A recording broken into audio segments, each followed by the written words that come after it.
সম্প্রতি এক আবেগঘন ঘটনায় সামাজিক যোগাযোগ মাধ্যমে আলোচনার কেন্দ্রবিন্দুতে উঠে এসেছেন হাসনাইন আবদুল্লাহ।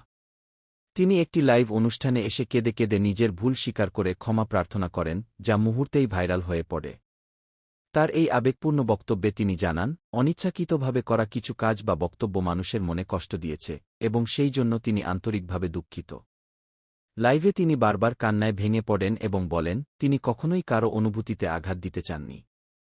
পরিস্থিতির চাপে বা ভুল বোঝাবুঝির কারণে এমন কিছু হয়েছে যা তিনি এখন উপলব্ধি করতে পারছেন।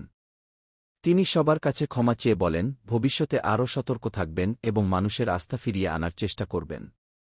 এই ঘটনার পর সামাজিক যোগাযোগ মাধ্যমে মিশ্র প্রতিক্রিয়া দেখা যায়। অনেকেই তার এই খোলামেলা স্বীকারোক্তিকে সাহসী পদক্ষেপ হিসেবে দেখছেন এবং তাকে ক্ষমা করে দেওয়ার আহ্বান জানাচ্ছেন। আবার অন্য একটি অংশ মনে করছে, শুধুমাত্র ক্ষমা চাওয়াই যথেষ্ট নয়, তার উচিত নিজের কাজের দায়িত্ব নিয়ে বাস্তব পরিবর্তন আনা।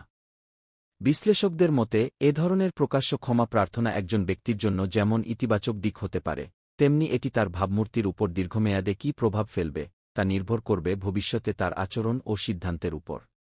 সব মিলিয়ে এই লাইভ ঘটনাটি শুধু একটি ব্যক্তিগত অনুতাপের প্রকাশ নয়, বরং এটি আমাদের মনে করিয়ে দেয়, ভুল স্বীকার করা এবং সেখান থেকে শিক্ষা নেওয়াই একজন মানুষের প্রকৃত শক্তি।